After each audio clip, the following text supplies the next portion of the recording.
வணக்கம். மனதை வெல்லுங்கள் என்ற இந்த நிகழ்ச்சிக்கு உங்களை அன்போடு வரவேற்கிறேன். நம் அனைவருக்கும் ஒரே மாதிரியான திறமை இல்லாமல் இருக்கலாம். ஆனால் அனைவருக்கும் நம் திறமையை வளர்த்துக் கொள்வதற்கு ஒரே மாதிரியான வாய்ப்புகள் உள்ளன என்கிறார் டாக்டர் அப்துல் கலாம் அவர்கள். இந்த சிந்தனையோடு இன்று நாம் நிகழ்ச்சிக்கு செல்வோம். இன்று நாம் அடையாள சக்கரம் என்ற தலைப்பில் பார்க்க இருக்கிறோம். இதை பற்றி ஒரு விரிவான விளக்கம் தருவதற்காக சகோதரர் பிரம்மா குமார், டாக்டர் BK பாண்டியமணி அவர்கள் இங்கு வந்துள்ளார்கள்.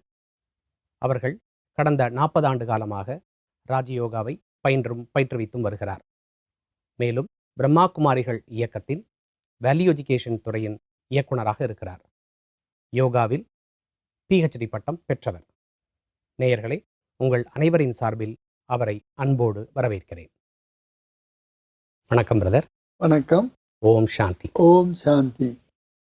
பிரதர், அடையாள சக்கரம் என்றால் என்ன? அதன் கூறுபாடுகள் என்னென்ன என்பதை பற்றி கூற முடியுமா? நிச்சயமாக. நாம் ஒரு பழமொழியை கேட்போம், எண்ணம் போல் வாழ்வு என்று. அது வரைக்கும் சரிதான். ஆக நம்மளுடைய வாழ்க்கைக்கு ஆதாரமாக இருப்பது நம்மளுடைய எண்ணங்கள் தானே. ஆனால் ஆன்மீக வழியில் நாம் போகும்போது இந்த எண்ணங்கள் கூட ஏன் நம்மளுக்குள்ள வேறுபாடு இருக்கின்றன? ஒரே மாதிரி எண்ணங்கள் நமக்கே வருவதில்லையே. காலையில் ஒரு மாதிரி இருக்கு, மதியம் ஒரு மாதிரி இருக்கு, மாலையில் ஒரு மாதிரி இருக்கு, இரவு ஒரு மாதிரி இருக்கு. எண்ணங்கள் வித்தியாசப்பட்டு கொண்டே இருக்கின்றன. இந்த வித்தியாசங்கள் ஏன் வருகின்றன என்று பார்த்தால் நம்மளுடைய எண்ணும் முறை மாறுபடுகின்றதை பார்க்கின்றோம். இப்போ இந்த எண்ணும் முறை ஏன் மாறுபடுகின்றது என்று பார்த்தால் அதுக்கு 2 காரணங்களை நம்ம பார்த்தோம்.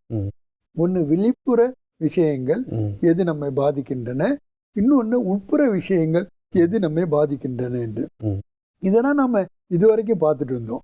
ஆனா இந்த எண்ணங்களுக்கு கூட ஏன் வித்தியாசப்படுகின்றது என்று பார்த்தீங்கன்னா நம்மளுடைய புலனறிவு தான். இந்த புலனறிவு கூட ஏன் வித்தியாசப்படுகின்றது, எதனுடைய ஆதாரத்தில் என்று நாம் பார்த்தோமானால் நம்மளுடைய அடையாளம் தான். அதனால்தான் இந்த அடையாள சக்கரத்தை நாம் தெரிந்து கொள்ள வேண்டியது, புரிந்து கொள்ள வேண்டியது மிக மிக அத்தியாவசியமாகின்றது. ஏன்னா சக்கரம் என்றாலே என்ன? எப்படி ஒரு வட்டத்தை நம்ம போடுறோம், போட்ட பிறகு அதனுடைய ஆரம்பமும் முடிவும் உங்களுக்கு தெரியவே தெரியாது. எங்க ஆரம்பிச்சது எங்க முடிஞ்சதுன்னு தெரியாது. அதுதான் வட்டம், சக்கரத்தினுடைய ஒரு சிறப்பு தன்மையே. அதே மாதிரிதான் இது எல்லாமே ஒன்றோடு ஒன்று இணைந்ததாக இருக்கின்றது, தொடர்புடையதாகவும் இருக்கின்றது. ஆனா இன்னொன்னு அதுல அதிசயம் என்னன்னு பாத்தீங்கன்னா, சிஸ்டமேட்டிக்கா ஒரு ஸ்டெப்பு மாதிரிதான் அடுத்த ஸ்டெப் வருகிறது. இடையில இன்னொரு ஸ்டெப்பு நீங்க தாண்டி எல்லாம் போகவே முடியாது. உதாரணமாக இந்த அடையாள சக்கரம் என்றால் இத நம்ம ஆரம்பத்துல ஐடென்டிட்டி, அடையாளம் அப்படின்னு எடுத்துக்கிறோம்னா, 2வது ஸ்டெப் வந்து புலனறிவு. புலனறிவுக்கு 3வது ஸ்டெப் வந்து நம்மளுடைய எண்ணங்கள். அந்த எண்ணங்களுக்கு அடுத்த ஸ்டெப்பு செயல்கள். செயல்களுக்கு அடுத்த ஸ்டெப்பு எதிர்வினைவுகள். எதிர்வினைவுகளுக்கு அடுத்த ஸ்டெப்பு நம்பிக்கைகள். அந்த நம்பிக்கைகளுக்கு அடுத்த ஸ்டெப்பு பார்த்தீங்கன்னா ஆரம்பத்தில் இருந்த அடையாளம் வந்துடும். ஆக இது ஒரு சக்கரமாக சுழண்டு கொண்டே இருக்கின்றது. இதில் வந்து ஒன்றும் பார்த்தீங்கன்னா ஒண்டர்ஃபுல்லாக இருக்கும். நீங்கள் புரிந்து கொண்டீர்கள், உங்களுக்குள்ள எந்த மாற்றத்தை எங்கே கொண்டு வர வேண்டும் என்பதை நீங்கள் தீர்மானிக்க முடியும். இப்போ உதாரணமாக நான் ஒரு ஆண் என்று நினைக்கும் பொழுதுதான் ஒரு பெண்ணை பார்க்கின்றேன், அல்லது இவள் பெண் என்று எனக்கு எப்போது உணர்வு ஏற்படுகின்றது என்றால் தன்னை ஆணாக கருதும் பொழுதுதான். ஆக தன்னை பற்றிய அடையாளம் இங்கு முக்கியமான பங்கு வகிக்கின்றது. உதாரணமாக நான் ஏற்கனவே சொன்ன மாதிரி நம்மளுடைய ரோலை நம்ம எஃபெக்டிவா பிளே பண்ண வேண்டும் என்றால் அடையாளம் ரொம்ப முக்கிய பங்கு வகிக்கின்றது.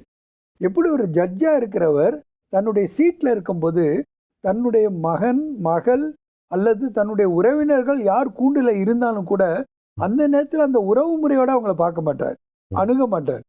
அவர் தன்னுடைய அடையாளம் தான் ஒரு ஜட்ஜி என்ற பார்வையிலே தான் அதை பார்ப்பார். இந்த கேஸ்ல நான் எப்படி டீல் பண்றேன் அப்படிதான். ஏன்னா அங்க வந்து அடையாளம் தான் மெயின் பிளே பண்ணுது ரோல். அந்த நேரத்துல அவர் வேற எந்த ஒரு அடையாளத்தையும் தன்னை பார்த்தாருனாக்கா தவறுகள் நடப்பதற்கு வாய்ப்புகள் அதிகமாக இருக்கின்றன. அதனால்தான் பாத்தீங்கன்னா இன்னைக்கு உலகத்துல மக்கள் ஏன் மகிழ்ச்சியா இல்லை, ஏன் சந்தோஷமா இல்லை, ஏன் ஒரு அமைதியா இல்லை, ஏன் ஒரு திருப்தியா இல்லை அப்படின்னு பார்த்தீங்கன்னா, இந்த அடையாளத்தை அவங்க இழந்து விட்டார்கள். இழந்து விட்டார்களா? இல்லை வெவ்வேறு ஜட்ஜாக இருக்கும் பொழுது வீட்டில் போயும் ஜட்ஜாக இருக்கிறாங்க, அல்லது கூட இருக்கக்கூடியவர்களிடம் ஜட்ஜாக இருக்கிறார்கள், அந்த மாதிரி எடுத்துக்கொள்ளாமா? ரோலை மிக்ஸ் பண்ணுறாங்கன்னு எடுத்துக்கலாமா? இதை ரோலை மிக்ஸ் பண்ணுறதுங்கிறது வேற விஷயம், அடையாளத்தையே தொலைத்து விட்டார்கள் என்பது வேற விஷயம். இப்போ இவங்க என்ன நினச்சிட்டாங்கன்னா, ஒவ்வொருத்தவங்களும் மனிதர்கள் என்று நினைக்கின்றார்கள். மனிதன்னா யார் அப்படின்னு கேட்டால், கண்ணு காது மூக்கெல்லாம் இல்லை, இந்த உடலை தான் அப்படின்றாங்க. அப்போ தன்னை உடல் என்று நினைக்கின்றார்கள். அதனால தான் பிரச்சனையே. இப்போ ஆன்மீக விழிப்புணர்வு அவேர்னஸ் உங்களுக்கு இருந்ததுன்னா, இந்த உடல் ஒரு கருவி மட்டும்தான். எப்படி காரும் டிரைவரும் தனித்தனியோ, அதே மாதிரி இந்த உடலை இயக்குகின்ற ஆத்மாவும் தனித்தனியாக இருக்கின்றது. கார்ல டிரைவர் எப்படி காரை செலுத்துகின்றாரோ, அதே மாதிரி ஆத்மா ஒவ்வொரு இந்திரியங்கள் மூலமாக காரியங்களை செய்கின்றது. இந்த அடிப்படையான ஐடென்டிட்டியை இழந்த காரணத்தினாலதான் இன்னைக்கு எல்லா பிரச்சனைகளுமே, அது நம்மளுடைய மன பிரச்சனை ஆனாலும் சரி, நம்மளுடைய குடும்ப பிரச்சனை ஆனாலும் சரி, நம்மளுடைய தொழில் முறைகளில் பிரச்சனை ஆனாலும் சரி, இல்லை நம்ம சமுதாய பிரச்சனை ஆனாலும் சரி, ஏன் நம்மளுடைய உலக பிரச்சனையாக இருந்தாலும் கூட, இது எல்லாத்துக்கும் ஆதாரம் என்னன்னு பார்த்தீங்கன்னா, நாம நம்மளுடைய அடையாளத்தை தொலைத்து விட்டோம். நிகழ்காலத்தில் பார்த்தோன்னா நிறைய கண்ட்ரீஸில் ப்ராப்ளம் என்னென்னா, அந்த கல்ச்சுரல் டீக்ரடேஷன். அந்த கல்ச்சுரல் டீக்ரடேஷனுக்கு காரணம் கூட என்னன்னு பார்த்தீங்கன்னா, ஐடென்டிட்டியை அவங்க தொலைத்து விட்டது தான். அதனால்தான் நாம் என்ன சொல்கிறோன்னா, ஆன்மீகம் ஒன்று தான் அனைத்து பிரச்சனைகளுக்கும் தீர்வாக இருக்க முடியும். அந்த தீர்வாக ஏன் இருக்கு என்னன்னா, அதனுடைய அடிப்படையான அடையாளத்திலே நம்ம மாற்றத்தை கொண்டு வர முடிகிறது. ஆக அடையாளம் எப்படி இருக்குமோ அதற்கு ஏற்பதான் நம்மளுடைய புலனறிவு இருக்கின்றது. இந்த அடையாள சக்கரத்தில் முதலில் வருவது அடையாளம், இரண்டாவது வருவது புலனறிவு. அப்ப புலனறிவும் அடையாளத்தில் சில மாற்றங்களை, பாதிப்பை கொடுக்கும். அடையாளத்தின் காரணமாக புலனறிவில் மாற்றம் வரும். அடையாளத்தின் காரணமாக இந்த புலனறிவிற்கு ஏற்பதான் நம்மளுடைய எண்ணங்கள் எழுகின்றன. ஆக நம்ம இன்னும் கொஞ்சம் ஆழத்துல போறோம். மனதை பற்றி, எண்ணங்களை பற்றி ஆய்வு செய்யும் போது, இந்த எண்ணத்துக்கு ஆதாரம் என்னன்னு பார்த்தா புலனறிவு, புலனறிவுக்கு ஆதாரம் என்னன்னு பார்த்தோன்னா அடையாளம். இப்ப இந்த எண்ணங்கள் நம்ம மனதில் எழுந்து கொண்டே இருக்கின்றன இல்லையா? இப்ப எண்ணங்களுடைய வகைகள்லாம் பார்த்தோம், எத்தனை விதமான வகையான எண்ணங்கள் இருக்கு. ஆனா இந்த எண்ணத்துக்கு என்ன மகத்துவம் அப்படின்னு கேட்டீங்கன்னா, எண்ணத்தை ஒற்றுதான் நம்மளுடைய செயல் அமைகின்றது. இப்ப நீங்க இங்க வந்திருக்கீங்க, எப்படி வந்தீங்க அப்படின்னு கேட்டா, நான் கார்ல வந்தேன், பஸ்ல வந்தேன், ஃபிளைட்ல வந்தேன்னு சொல்ல முடியாது. முதல்ல வரணுங்கிற எண்ணம் வந்தனால தானே வந்தீங்க. கண்டிப்பாக. ஆக உங்களை கூட்டு வந்தது எது? உங்களுடைய எண்ணங்கள். அவ எண்ணங்கள் என்பது செயல்களுக்கு ஆதாரமாக இருக்கின்றது. இதை யாருமே மறுக்க முடியாது. கண்டிப்பாக. நம்மளுடைய எண்ணம் எப்படியோ அப்படிதான் செயல் அமைகின்றது. ஆக கீதையில இறைவன் கூறுகிறார், செயலை செய்யுங்கள், ஆனால் பலனை எதிர்பார்க்காதீர்கள். ஏன்னா பலன் எப்போதும் எதிர்காலத்துல தான் கிடைக்குது. அதனால எதிர்காலத்துல நீங்க எதிர்பார்ப்பு வைக்காதீர்கள், செய்கின்றத செஞ்சீங்கன்னா கிடைக்க வேண்டியது கரெக்டா கிடைக்கும்னு சொல்றாரு. ஆனா நான் உங்ககிட்ட ஒரு கேள்வி கேட்கிறேன், நீங்க தான் கேள்வி கேட்கணும், இருந்தாலும் நான் உங்ககிட்ட ஒரு கேள்வி கேட்கிறேன். பலனை எதிர்பார்க்காம எந்த செயலாவது நம்ம செய்வோமா? நான் படிச்சா வேலை கிடைக்கும், வேலை கிடைச்சா சம்பளம் கிடைக்கும், ஏதோ ஒரு பலனை எதிர்பார்த்து தான் ஒரு காரியங்களை ஆற்றுகிறோம். நிச்சயமாக செய்கிறோம். அப்போ எந்த ஒரு செயலை செய்யணும்னாலும் பலனை தான் எதிர்பார்க்கணும். ஆனால் நாம பலனை எதிர்பார்க்க வேண்டிய அவசியமே இல்லை. செய்கின்ற செயல்களுக்கு எதிர் வினை செயல் பலன்கள் நமக்கு கிடைத்தே ஆகும். ஆக இந்த எண்ணங்களுக்கு ஆதாரமாக இருக்கிறது செயல்கள்னா, செயலை செஞ்சாலே அதுக்கு எதிர்வினை செயல்கள் ஆட்டோமேட்டிக்கா கிடைக்குது. செயல்களுக்கு எதிர்வினை செயல்கள் எனக்கு புரியவில்லை, கொஞ்சம் விளக்கி சொல்லுங்க. அதாவது நாம ஒண்ணு செஞ்சோம்னா அதனுடைய பலன்கள் நமக்கு கண்டிப்பா கிடைக்கின்றன. பலன் இல்லாம எந்த செயலையும் நீங்க செய்ய முடியாது. இப்போ மனிதன் என்றால் ஏதாவது ஒரு செயலை செய்யறான். அவன் மூச்சு விடுறது கூட ஒரு செயல் தான், உயிரோடு இருக்கிறதே ஒரு செயல் தான். அப்ப அந்த செயல்களுக்கு அவனுக்கு பலன் கிடைக்கின்றது. அந்த பலனை அவன் அவாய்ட் பண்ணவே முடியாது. ஏன்னா இன்று இல்லையோ என்றோ ஒரு நாள் கண்டிப்பாக அதற்கான பலன் கிடைத்தே தீரும். அப்ப நம்ம செயல்களுக்கு ஏற்ப பலன்களை அடைகின்றோம். இந்த பலன்களுக்கு ஏற்பதான் நம்மளுடைய நம்பிக்கைகள் அமைகின்றன. இப்ப சில பேர் பார்த்தீங்கன்னா தன்னம்பிக்கை உடையவர்களாக இருப்பார்கள். எத்தனை பிரச்சனைகள் வந்தாலும் சரி, எத்தனை தோல்விகள் வந்தாலும் சரி, ஆனால் தன்னுடைய ஈடுபாட்டில் முழுமையாக இருப்பாங்க, லட்சியத்தை நோக்கி நகர்ந்து கொண்டே இருப்பார்கள். ஏன்னா அவங்ககிட்ட தைரியம் இருக்கின்றது, தன்னம்பிக்கை இருக்கின்றது. அந்த தன்னம்பிக்கை ஆதாரம் என்ன என்று பார்த்தீர்களானால் அவர்கள் அவர்களுடைய வாழ்க்கையிலே செயல்களின் மூலமாக கிடைக்கப்பட்ட எதிர்வினைகள், ஆக்ஷன் ரியாக்ஷன் என்று கூறுகின்றோம். இப்போ நம்ம நடைமுறை வாழ்க்கையில் பார்த்தீங்கன்னா எல்லா ஆக்ஷனுக்கும் ரியாக்ஷன் பண்ணிடுறோம். ஆனால் ரியாக்ஷன் பண்ணுறதுக்கு பதிலாக நம்ம என்ன பண்ணணும்னா ரெஸ்பான்ஸ் பண்ணணும். எப்போ இந்த ஒரு சிறிய மாற்றத்தை கொண்டு வரோமோ, ரியாக்ட் பண்ணுறதுக்கு பதிலாக ரெஸ்பான்ஸ் பண்ண ஆரம்பித்தோமோ, அப்போ நமக்கு பாசிட்டிவ் பலன்கள் கிடைக்காது. அப்போ ஒன்றை புதிதாக அடைய வேண்டும் என்றால் புதிதாக ஏதாவது ஒரு செயலை செய்ய வேண்டும். பழசையே செஞ்சேன்னா, ஏற்கனவே செஞ்சேன்னா ஏற்கனவே எனக்கு என்ன கிடைச்சதோ அதே தானே கிடைக்கும். கண்டிப்பாக. இப்போ புதுசாக எனக்கு ஒன்று கிடைக்க வேண்டும் என்றால் புதுசாக ஏதாவது ஒன்று செய்யணும்ல. கண்டிப்பாக. இப்போ புதுசாக ஏதாவது ஒன்று எப்படி செய்ய முடியும்? அதுக்கு புதுசாக ஏதாவது ஒன்று நினைக்கணும்ல. ஏன்னா நினைப்பதை போல் தானே செய்கின்றோம். கண்டிப்பாக. அப்போ புதுசாக நம்ம ஏதாவது நினைக்கணும்னா அந்த எண்ணங்களை கொண்டு வரணும்னா புலனறிவில் உங்களுக்கு அதுக்கான இன்ஃபர்மேஷன் கிடைக்க வேண்டும். அந்த புலனறிவில் இன்ஃபர்மேஷன் வரணும்னா எதனுடைய ஆதாரத்தில்? அடையாளத்தில் நீங்கள் மாற்றத்தை கொண்டு வர வேண்டும். ஆக இங்கே நாம் ஒரு விஷயத்தை ரொம்ப தெளிவாக புரிஞ்சுக்கிறோம். இந்த அடையாள சக்கரத்தில் அடிப்படையாக இருப்பதுக்கு ஐடென்டிட்டி தான். இப்போ நீங்கள் ஒரு சின்ன உதாரணம் சொல்கிறேன்னே, நான் இந்தியன் அப்படின்னு நினச்சேன்னா மற்றவரை பார்க்கும்போது எப்படி பார்ப்பேன்? அவர் ஃபாரினர், நான் இந்தியன், எனக்கும் அவருக்கும் வித்தியாசம் இருக்கின்றது. அப்போ என்ன ஆயிடுது? வேறுபாடு வந்து விடுகின்றது. நமக்குள்ள ஒற்றுமை எப்படி வர முடியும்? நாம் எல்லாம் ஒரு இறைவனுடைய குழந்தைகள், நாம் எல்லாமே சகோதரன் சகோதரிகள். இந்த பிரதர்ஹுட், யுனிவர்சல் பிரதர்ஹுட், சகோதரத்துவம் எப்படி வர முடியும்? நமக்குள்ள இத்தனை வேறுபாடுகள் இருந்ததுன்னா நம்ம இதாவது பரவாயில்ல, நான் இந்தியன் வெளிநாட்டுக்காரன்னு நினைக்கிறத விட இந்தியாவுக்குள்ளே நம்ம எத்தனை வேறுபாடுகள்ல இருக்கின்றோம். சவுத் இந்தியன்கிறோம், நார்த் இந்தியன்கிறோம், இதில் ஒரு பிரிவாடு வந்துவிடுது. சரி, சவுத் இந்தியன்லையாவது நீ ஒரே ஒற்றுமையாக இருக்கேன்னு பார்த்தா அதுலேயும் ஒற்றுமை கிடையாது. அங்கேயும் மொழிகளுக்குள்ள பிரச்சனை. என்னுடைய மொழி, உன்னுடைய மொழி, என் மொழி தான் சிறந்த மொழி அப்படின்லாம் நம்ம நினைக்க ஆரம்பிக்கிறோம். அப்போ இந்த மாதிரி பலவிதமான வேறுபாடுகளில் நம்ம துண்டுபட்டு இருக்கின்றோம். அதனால்தான் நம்மளுடைய வாழ்க்கை வந்து ஒரு அமைதியானதாக இல்லை, ஒரு மகிழ்ச்சி நிறைந்த வாழ்க்கையாக இல்லை. அதை விட முக்கியமானது மானிதராய் பிறத்தல் அரிதுன்னு சொல்லப்பட்டிருக்கு. அப்படிப்பட்ட அரிய ஒரு வாழ்க்கையில நம்ம திருப்தியாக இருக்க முடிகின்றதா? ஒரு திருப்தி இருக்கின்றதா? திருப்தி ஏன் மனிதர்கள்ட்ட இல்லை? மெயின் காரணம் என்னன்னு கேட்டீங்கன்னா எதிர்பார்ப்பு, எக்ஸ்பெக்டேஷன்ஸ் இருந்துட்டே இருக்கு. எக்ஸ்பெக்டேஷன்ஸ் மட்டும் இல்லை, டிசையர்ஸ், விருப்பம் அதிகமாக இருக்கு. எவ்வளவுக்கு எவ்வளோ விருப்பம் அதிகமாக இருக்குமோ அவ்வளவுக்கு அவ்வளவு நீங்கள் உங்களுடைய அமைதியை இழக்கின்றீர்கள், உங்களுடைய திருப்தியை இழக்கின்றீர்கள். ஆனால் மனித மனதனுடைய இயல்பு என்ன தெரியுமா? ஆசைப்படுறது. அதால ஆசைப்படாமல் இருக்க முடியாது. ஒருத்தர் நடந்து போயிட்டு இருக்கான், அவன் என்ன ஆசைப்படுறான்? எனக்கு ஒரு சைக்கிள் கிடைச்சா நல்லா இருக்கும், ஏன்னா நடந்தால் கால் வலிக்குது, ஒரு சைக்கிள் கிடைச்சா நல்லா இருக்கும். சரி, சைக்கிள் கிடைச்சிருச்சு. உடனே அவன் திருப்தி அடைகிறானா?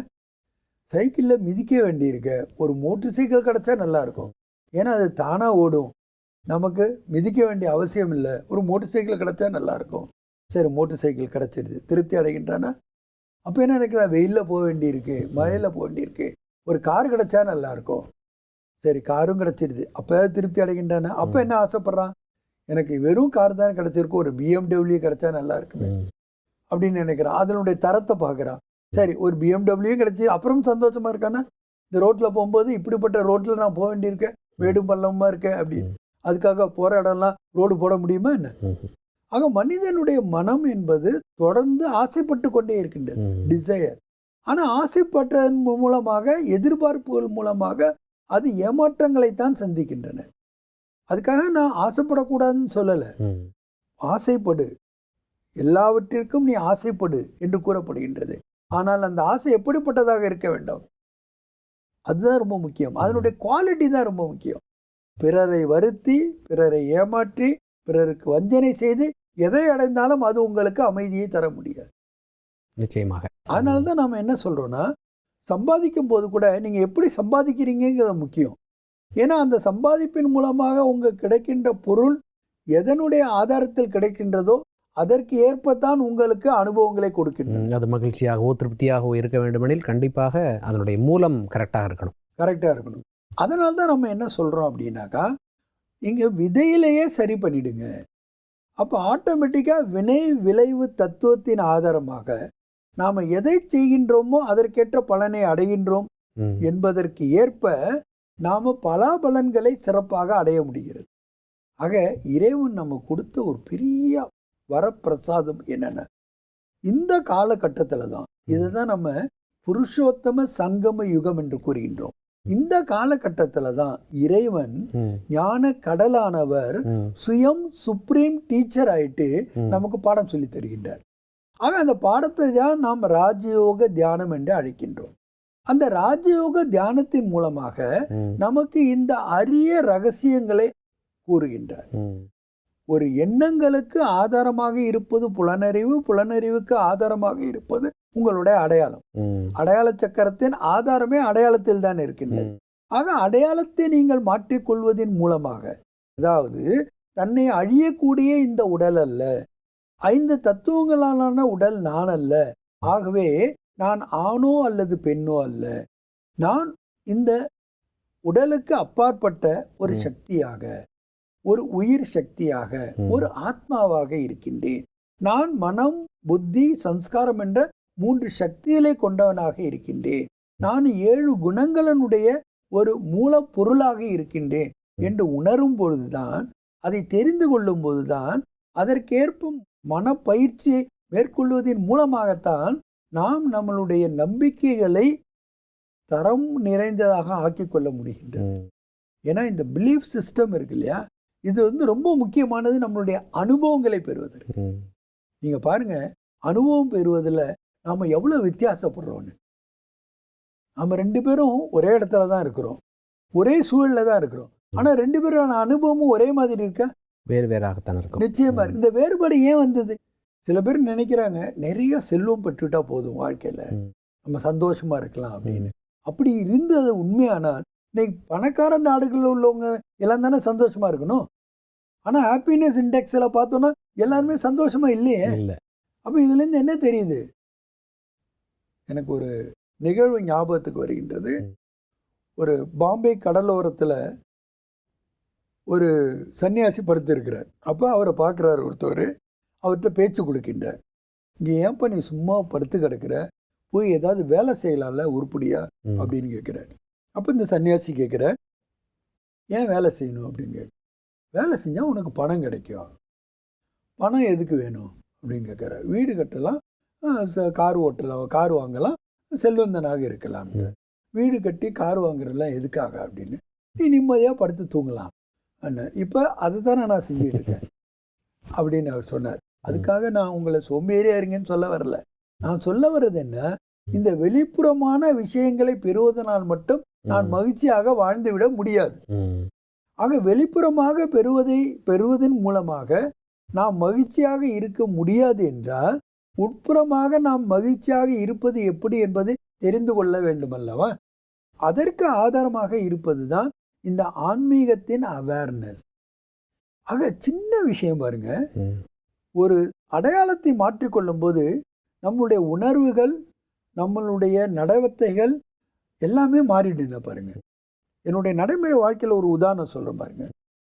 நான் வளர்க்கப்பட்ட விதம் அந்த மாதிரி மொழியின்பால் ஈடுபாடும், அதே மாதிரி அந்த இனத்தின் மீது அதிக பற்றுமுடையவனாக வளர்க்கப்பட்டேன். அதனால எனக்கு பிடிக்காத 3 விஷயங்கள்ல ஒன்று என்னன்னு பார்த்தீங்கன்னா, இந்தி மொழி. மொழியின் மீது பற்று இருந்த காரணத்தினால இன்னொரு மொழி மேலே எனக்கு வெறுப்பு இருந்தது. அதே மாதிரி நான் சவுத் இந்தியன்கிற ஒரு ஃபீலிங் இருந்ததுனால நார்த் இந்தியனே எனக்கு பிடிக்காம இருந்தது. ஆனால் ஆன்மீகத்தில் ஒரே ஒரு அடையாளம் எனக்கு சொல்லிக் கொடுக்கப்பட்டது. நீ இந்த அழியக்கூடிய உடல் அல்ல, ஆத்மா. இந்த உலகத்தில் உள்ள அனைவரும் ஆத்மாக்கள். அப்ப நாம் ஆத்மா என்று புரிந்து கொள்ளும் போது மொழி என்பது ஒரு கம்யூனிகேஷன், தொடர்புக்கான ஒரு டூலை தவிர அது ஒன்றும் பெரிய விஷயம் அல்ல. ஆக எண்ணங்கள் மூலமாக நாம பரிவர்த்தனை செய்து கொள்ளலாம் என்பதை கண்டு கொண்ட பிறகுதான் எனக்கு புரிந்தது, நாம் எப்படி எல்லைக்கு உட்பட்டவராக வளர்க்கப்பட்டு விட்டோம். ஆக ஒரு சின்ன ஸ்பிரிச்சுவல் அவேர்னஸ், அடையாளத்தை நான் மாற்றிக்கொள்ளும் போது இன்னைக்கு அவங்க எல்லோரும் என்னுடைய சகோதரர்கள் என்ற உணர்வு வந்து விட்டது. ஆன்மீகத்தில் மட்டும்தான் யுனிவர்சல் பிரதர்ஹுட் என்பது சாத்தியம். நம் தேக உணர்வில் நான் ஒரு தமிழன் என்றோ அல்லது நான் ஒரு இந்தியன் என்றோ நீ ஃபாரினர் என்றோ நம்ம தேகத்தினுடைய அடிப்படையில் தான் பிரித்து பார்க்கிறோம். ஆனால் தேகத்துக்கு அப்பாற்பட்டு இந்த உடல் அழியக்கூடியது, நான் ஒரு அழிவற்ற ஆத்மா என்று உணரும் பொழுது உலகத்தில் இருக்கக்கூடிய அனைவரும் ஆத்மாக்கள் என்ற கண்ணோட்டத்தோடு பார்க்கும் பொழுது தான் ஆத்மாக்கள் நம் அனைவரும் சகோதரர்கள். அப்போ யுனிவர்சல் பிரதர்ஹுட்டுங்கிறது ஆன்மீகத்தை அந்த அவேர்னஸ் இருந்தால் மட்டும்தான் சாத்தியமாகிறது. பார்த்தீங்க, அழகாக ஒரு விஷயம் சொன்னீங்க அதில். அதாவது கண்ணோட்டத்தில் மாற்றத்தை கொண்டு வர வேண்டும், இந்த ஆட்டிடியூடில் சேஞ்சஸ் கொண்டு வர வேண்டும். ஆட்டிடியூடில் நம்ம சேஞ்சஸ் கொண்டு வரவில்லை என்றால் நம்மளுடைய அனுபவங்கள்லையும் உணர்வுகள்லையும் மாற்றத்தை கொண்டு வர முடியாது. நேற்று நான் ஒரு மொழியை வெறுத்தேன், ஆனால் இன்னைக்கு அந்த மொழியை நான் ரொம்ப நேசிக்கிறேன். அது எப்படி பாசிபிள் ஆச்சு? நேற்று ஒரு பிரிவினரை நான் வெறுத்தேன், ஆனால் இன்னைக்கு அவங்க கூட நான் சுமூகமாக இருக்கிறேன். இன்னைக்கு பார்த்தீங்கன்னா அவங்க கூட தான் என்னுடைய நடைமுறை வாழ்க்கையே இருக்கின்றது. மகிழ்ச்சியாக நான் வாழ்ந்து கொண்டே இருக்கிறேன். அவர்களுடைய என்னுடைய உறவு முறை மிகவும் இணக்கமாக இருக்கின்றது. இது எப்படி சாத்தியமாச்சு? அப்போ என்னுடைய உணர்வு முறைகள்லையும் அனுபவங்கள்லையும் மாற்றங்களை கொண்டு வந்தது எது? நம்மளுடைய அடிப்படையான அடையாளம். அதனால்தான் ஆன்மீக அடையாளம் உடையவர்களாக நாம் இருக்க வேண்டும். அப்பதான் இந்த உலகத்தில் உள்ள ஏற்றத்தாழ்வுகளை நாம நீக்க முடியும். நமக்குள்ள உள்ள வெறுப்புகளை மாற்ற முடியும். ஏன்னா நாம எல்லாருமே ஒரு இறைவனுடைய குழந்தைகள். உலகம் ஒரு குடும்பம் என்ற உணர்வு உங்களுக்கு எப்படி வர முடியும்? அதுக்கு ஆன்மீகம் தான் அடிப்படையாக இருக்கின்றது. நிச்சயமாக. அதனாலதான் நம்ம என்ன பார்க்கிறோம்னா, இந்த அடையாள சக்கரத்துல முதல்ல அடையாளம், அடுத்து புலனறிவு, அதை ஏற்ப எண்ணங்கள், எண்ணங்களுக்கு ஏற்ப செயல்கள். ஏன்னா இந்த எண்ணங்களுக்கு ஏற்ப தான் செயல்கள். இப்ப எண்ணங்களின் பங்களிப்பு அடையாள சக்கரத்தில் முக்கியமானது. செயலுக்கு விளைவு கண்டிப்பா இருக்கு. அப்ப செயல் எப்படிப்பட்டதை செய்யணும்? நல்லதா பயனுடையதாக செய்ய வேண்டும் என்றால் அதற்கேற்ப எண்ணங்களை நாம் வளர்த்து கொள்ள வேண்டுமா இல்லையா? நிச்சயமாக. பிரதர், இன்று அடையாள சக்கரத்தை பற்றி அருமையாக விரிவாகவும் எடுத்துரைத்தீர்கள். இந்த அடையாள சக்கரத்தில் முதலில் வருவது அடையாளம், அதாவது ஐடென்டிட்டி. இந்த அடையாளத்தை பொறுத்துதான் நமது புலனறிவு என்பது இருக்கும். இந்த புலனறிவு நமக்கு எண்ணங்களை தருகிறது. இந்த எண்ணங்களின் ஆதாரத்தில்தான் அது எப்படியோ அதற்கேற்றவாறு செயல்கள் என்பது இருக்கும் என்று கூறினீர்கள். இந்த செயல்கள் அந்த செயல்களுக்கான விளைவுகளை கொடுக்கிறது. அதை எதிர்ச்செயல் என்றோ அல்லது பலன்கள் என்றோ கூறலாம். இந்த பலன்கள் நமக்கு நம்பிக்கையை அளிக்கிறது. இந்த நம்பிக்கை மீண்டும் அடையாளத்தை ஏற்படுத்துகிறது. இது ஒரு சக்கரம், ஒன்றோடு ஒன்று தொடர்புடையது என்பதை பற்றியெல்லாம் மிக விரிவாக எடுத்துரைத்தீர்கள். இந்த நிகழ்ச்சிக்கு வந்தமைக்கு மிக்க நன்றி. ஓம் சாந்தி. ஓம் சாந்தி. அடையாளச் சக்கரம். அடையாளச் சக்கரத்தின் சுழற்சி. அடையாளம், புலனறிவு, எண்ணங்கள், செயல்கள், எதிர்விளைவுகள், நம்பிக்கைகள், இவை ஒரு சக்கரமாக சுழல்கிறது. நமக்குள் எந்தவிதமான மாற்றத்தை எந்த இடத்தில் கொண்டு வர முடியும் என்பதை நம்மால்தான் தீர்மானிக்க முடியும். நம்முடைய பங்கை நாம் பயனுள்ளதாக ஆக்க வேண்டுமென்றால் அதற்கு அடையாளம் முக்கிய பங்கினை ஆற்றுகிறது. இன்றைய காலகட்டத்தில் வருகின்ற பிரச்சனைகளான மனம் சார்ந்த பிரச்சனைகள், சமுதாயம் சார்ந்த பிரச்சனைகள், தொழில் சார்ந்த பிரச்சனைகள் மற்றும் உலகாயுத பிரச்சனைகள் ஆகிய அனைத்திற்கும் ஆதாரமாக இருப்பது நமது அடையாளத்தை தொலைத்ததே ஆகும். எந்த அளவு ஆசை நம்மிடம் அதிகரிக்கிறதோ அந்த அளவு நாம் நம்முடைய அமைதியையும் திருப்தியையும் இழக்கின்றோம். ஆன்மீகத்தில் நம்முடைய வாழ்க்கையை நாம் இணைத்து கொள்ளும்போது அடிப்படையான அடையாளத்தை பெறுகிறோம். அவ்வாறு பெறும்போது சத்தியத்தை உணர்ந்து சத்தியமான வாழ்க்கையை கடைபிடிக்க ஆரம்பிக்கின்றோம். அவ்வாறு கடைபிடிக்கும்போது நிகழ்காலத்திலேயே நம்முடைய வாழ்வு சிறப்பாக அமைந்து விடுகிறது. ஓம் சாந்தி.